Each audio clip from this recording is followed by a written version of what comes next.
வணக்கம். நடிகை த்ரிஷாவை சம்பந்தப்படுத்தி நேத்திக்கு நிறைய செய்திகள்லாம் வந்துச்சு.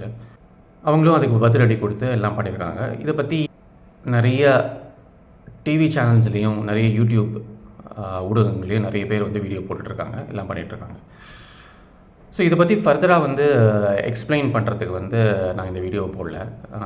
நீங்கள் அதை பற்றி டீட்டெயிலாக தெரிஞ்சுக்கணுன்னா ஏற்கனவே டிவி சேனல்ஸ்லேயும் யூடியூப் வீடியோஸ்லேயும் நிறைய இதை பற்றி சொல்லிகிட்ருக்காங்க. நீங்கள் அதை டீட்டெயிலாக அதை பற்றி தெரிஞ்சுக்கலாம். ஆனால் நான் இந்த வீடியோவை பதிவு பண்ணுறதுக்கான முக்கியமான காரணம் வந்து வேறு ஒன்று. இந்த த்ரிஷாவுடைய நேத்திக்கு நடந்த இந்த சம்பவத்தை தொடர்பு பண்ணி வேறு ஒரு முக்கியமான விஷயத்தை பற்றி பேசுகிறது தான் இந்த வீடியோவை பதிவு பண்ணுறேன். வீடியோக்குள்ளே போகிறதுக்கு முன்னாடி புதுசாக வீடியோ பார்க்குறவங்க ப்ளீஸ் சப்ஸ்கிரைப் பண்ணுங்கள், நோட்டிஃபிகேஷன்ஸ் ஆன் பண்ணி வச்சுக்கோங்க, தொடர்ந்து வீடியோஸ்லாம் பாருங்கள். அது எனக்கு ரொம்ப என்கரேஜிங்காக இருக்கும். எதை பற்றி நான் முக்கியமாக பேச போகிறேன் அப்படின்னா, வெஸ்ட் பெங்கால், அதாவது மேற்கு வங்கத்தில் சந்தேஷ்கலி அப்படின்னு ஒரு கிராமம் இருக்குது. அதை சுற்றி ஒரு 10 கிராமங்கள் இருக்கும். அது வந்து இந்த இடம் வந்து பங்களாதேஷ் இந்தியாவுடைய பார்டர் ஏரியாவில் வரும். ஜஸ்ட் ஒரு பார்டருக்கு ரொம்ப பக்கத்தில் இருக்குது. அந்த இடத்துல அங்கே அந்த சுற்றி இருக்கிற கிராமப்புறங்களில் வந்து இருக்கிற பெண்கள் வந்து இன்றைக்கி வீதியில் இறங்கி போராட்டம் நடத்திட்டுருக்காங்க. எதுக்காக நடத்திட்டுருக்காங்கன்னு உங்களுக்கு யாருக்குமே தெரிஞ்சிருக்காது. ஏன்னா குறிப்பாக தமிழ்நாட்டில் வந்து இதை பற்றி யாருமே பெருசாக வந்து அக்கறை எடுத்துக்கல.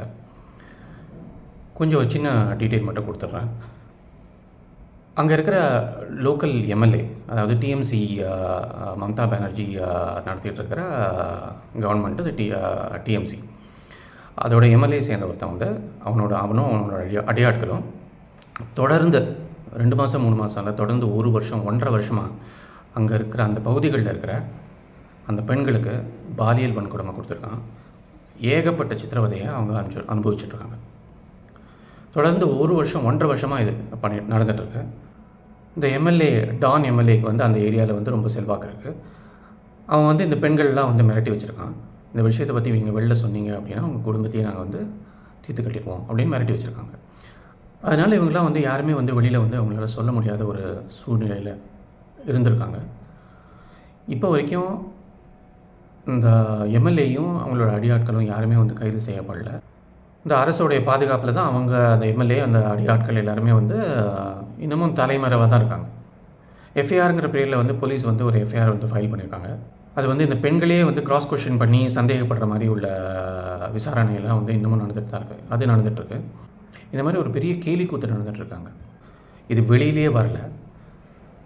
இப்போ சமீபத்தில் ஒரு 2 வாரத்துக்கு முன்னாடி இடி வந்து வேறு ஏதோ ஒரு விஷயத்துக்கு அந்த எம்எல்ஏயோட வீட்டில் வந்து ஏதோ ஒரு ரெய்டு பண்ண போயிருக்காங்க. ஒரு ரேஷன் டிஸ்ட்ரிபியூஷன் விஷயமா இது நடந்திருக்கு அப்படின்னு, முறைகேடு நடந்திருக்கு அப்படின்னு சொல்லிட்டு போய் ரெய்டு பண்ண போயிருக்காங்க. அப்போ வந்து இந்த கிராமப்புறங்கள்லாம் என்ன பண்ணியிருக்காங்க அப்படின்னா, இந்த பெண்கள்லாம் என்ன பண்ணியிருக்காங்கன்னா, இதுக்கு மேலே பொறுத்துக்கவே முடியாது அப்படின்னு சொல்லிட்டு அவங்களாம் வந்து வீதியில் வந்து அவங்க எல்லோரும் போராட்டம் பண்ணியிருக்காங்க. போராட்டம் பண்ணி இது ஒரு பெரிய அப்படி வந்து நியூஸ் தான் ஒரு பெரிய எரிமலையாக வெடிச்சு இப்போ எல்லாருமே வந்து நாடு முழுக்க வந்து இதை பற்றி தான் பேசிகிட்டு இருக்காங்க, தமிழ்நாட்டை தவிர. ஆனால் இதை பற்றி டிவி சேனல்ஸில் எனக்கு தெரிஞ்ச ஒரு நியூஸ் கூட இதை பற்றி வரல. இதுக்கு த்ரிஷாவுடைய இந்த செய்தி ஒரு பிரேக்கிங் நியூஸாக போட்ட அந்த டிவி சேனல்ஸ்க்கு, தமிழில் இருக்கிற அந்த டிவி சேனல்களுக்கு இதை பற்றி ஒரு ஸ்க்ரோல் நியூஸ் கூட ஏன் போட முடியல? அதுதான் என்னுடைய கேள்வி. விவாதம் பண்ணலை, ஒரு பிரேக்கிங் நியூஸ் போடல, ஸ்க்ரோல் நியூஸு கூட இதுக்கு வந்து அருகதை இல்லை அப்படிங்கிறது வந்து ரொம்ப கேவலமான விஷயம். ஏன் இதை பண்ணல? ஏன் பண்ணல? ஏன்னா இந்தியாவில் வந்து எங்கேயோ ஒரு மூலையில் நடக்குது, நமக்கும் அதுக்கும் சம்மந்தமே இல்லை. அங்கே பாதிக்கப்பட்ட அந்த பெண்கள்லாம் வந்து இல்லாதவங்க, எதுவுமே இல்லாதவங்க. அவங்களுக்கு நம்ம அது வந்து அவங்களுக்கு இது பெரிய நியூஸ் கிடையாது. இல்லை ஏதாவது அரசியல் சார்பாக நம்ம வந்து இதை பேச முடியாது. த்ரிஷா நோ டவுட் அவங்க வந்து ஒரு தைரியமான பெண்மணி. அவங்களுக்கு நேற்றுக்கு வந்து ஒரு பதிலடி கொடுத்துருக்காங்க ரொம்ப அருமையாக. அவங்களால இதை வந்து தைரியமாக எதிர்கொள்ள முடியும் தனியால். அவங்களுக்கு ஆள்பலம் இருக்குது, பணபலம் இருக்குது, சமூகத்தில் மரியாதை இருக்குது, அந்தஸ்து இருக்குது, எல்லாமே இருக்குது. அவங்களால தனியாக வந்து இதை எதிர்கொள்ள முடியும், தைரியமாக பண்ண முடியும்.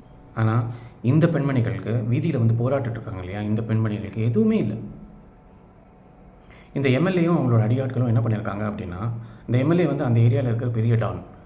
அவங்க வந்து என்ன பண்ணியிருக்காங்க அப்படின்னா, இவங்கள்ட்ட இருக்க குருவியாக அவங்க சேர்த்து வச்ச பணத்தை எல்லாத்தையும் வந்து பிடுங்கி வச்சுக்கிட்டு, அவங்கள்ட்ட இந்த நிலத்தையும் அவங்கள்ட்ட வந்து பிடுங்கி அவங்கள வந்து அடிமையாக நடத்திருக்காங்க. இவங்களும் பெண்கள் தானே, த்ரிஷா மாதிரி இவங்களும் பெண்கள் தானே. யாரோ ஒருத்தன் இன்றைக்கி வந்து அவங்கள சம்மந்தம் பற்றி பேசிட்டான் அப்படிங்கிறதுனாலே நீங்கள் வந்து டிவியில் பிரேக்கிங் நியூஸ் போடுறீங்க. யூடியூப்பில் பிரபலம்ஸ் அப்படிங்கிற சொல்லிக்கிற யூடியூபர்ஸ் எல்லாருமே வந்து இதை பற்றி வந்து டீட்டெயிலாக பேசுகிறாங்க, எல்லாம் பண்ணுறாங்க. ஆனால் ஏன் ஒரு பிரபலமான யூடியூப் கூட இதை பற்றி பேசலை, எதுவும் பண்ணலை? எனக்கு தெரிஞ்ச மாரிதாஸ் சார் மட்டும்தான் இதை பற்றி பேசியிருந்தார். ஏன் பண்ணல? நடிகை த்ரிஷாவுக்கு வந்து இந்த டிவி சேனல்களுடைய உதவியோ இல்லை மற்றவங்களோட யூடியூபர்ஸோட உதவியோ அவங்களுக்கு வந்து தேவையில்லை. அவங்களுக்கு வந்து அவசியம் இல்லை. அவங்க அந்த நிலையில் இல்லை. அவங்க ஒரு பிரபலமான நடிகை, உச்சத்தில் இருக்கிற ஒரு பிரபலமான நடிகை. அவங்களால தனியால் இதை வந்து எதிர்கொள்ள முடியும்.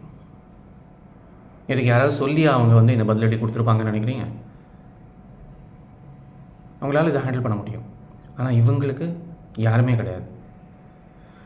நீங்கள் டிவியில் வந்து ஒன்று புரிஞ்சுக்கோங்க. நீங்கள் டிவியில் வந்து இதை பற்றி விவாதம் பண்ணுறதுனாலையோ இல்லாட்டி இதை பற்றி நம்ம வந்து செய்திகள் வந்து சொல்கிறதுனாலையோ அவங்களுக்கு வந்து ஒன்றும் பெரிய டிஃப்ரென்ஸ் ஒன்றும் வந்துட போகிறது கிடையாது. அவங்களோட வாழ்க்கையில் எந்த டிஃப்ரென்ஸ் ஒன்றும் வந்துட போகிறது கிடையாது. ஆனால் குறைந்தபட்சம் என்ன அப்படின்னா, தேசத்தில் இவ்வளோ பெரிய விஷயம் ஒன்று நடந்துகிட்ருக்கு. இன்றைக்கி வந்து முழு தேசத்துலேயும் வந்து இதை பற்றி தான் பேசிகிட்டு இருக்காங்க. இங்கிலீஷ் மீடியாவெலாம் போய் பாருங்கள், ஒரு வாரமாக வந்து இதை பற்றி தான் டிஸ்கஷன் பண்ணிகிட்ருக்காங்க, இதை பற்றி தான் விவாதம் பண்ணிகிட்ருக்காங்க, இதை பற்றி மக்களுக்கு எடுத்து சொல்கிறாங்க. அங்கே இருக்கிற ரிப்போர்ட்டர்ஸ்லாம் போய் ரிப்போர்ட் பண்ணி, இந்த விஷயத்தை பற்றி ரிப்போர்ட் பண்ணி அவங்க வந்து எல்லாமே கைதாராங்க. இந்த ஸ்டேட் கவர்மெண்ட்டோட அத்துமீறல் அந்தளவுக்கு இருக்குது. ஸோ நாம் என்ன பண்ணுறோம், அதை பற்றி ஒரு ஸ்க்ரோல் நியூஸ் கூட இந்த டிவி சேனல்ஸுக்கு வந்து போட முடியல. நான் முன்னாடியே சொன்ன மாதிரி நம்ம விவாதம் பண்ணிட்டாப்புல வந்து அவங்களுடைய வாழ்க்கையில் வந்து எந்த மாற்றமும் வராது. ஆனால் தேசத்தில் வந்து இவ்வளோ பெரிய விஷயம் வந்து எல்லாரையும் உழுக்கக்கூடிய ஒரு விஷயம் வந்து நடந்துகிட்ருக்கு. நாம் அதை பற்றி பேசி நம்மளுடைய உணர்வை வந்து அவங்களோட உணர்வில் நாம் வந்து பங்கெடுத்துக்கலாம். குறைந்தபட்சம் நாம் வந்து அது மட்டும் தான் நம்மளால் பண்ண முடியும். ஆனால் அது கூட இங்கே இருக்கிற டிவி சேனல்ஸ்லாம் எதுவுமே பண்ணலை. ஏன் இந்த பாரபட்சம்? எல்லாருமே ஒன்றா தானே நீங்கள் பார்க்கணும், எல்லா விஷயமே ஒன்றா தானே பார்க்கணும். நான் கான்ஃபிடென்ட்டாக என்னால் சேலஞ்ச் பண்ணி சொல்ல முடியும், தமிழ்நாட்டில் எவ்வளோ பேருக்கு இதை பற்றி இந்த விஷயத்தை பற்றி தெரிஞ்சிருக்கோம் அப்படின்னு நினைக்கிறீங்க? 1% லெஸ் தான். கண்டிப்பாக என்னால் கேரண்டியாக சொல்ல முடியும். நீங்கள் ஒன்றும் இல்லை, கூகுளில் போய் இல்லை யூடியூப்பில் போய் சந்தேஷ் கலி வெஸ்ட் பெங்கால் அப்படின்னு நீங்கள் சர்ச் பண்ணி பாருங்கள்.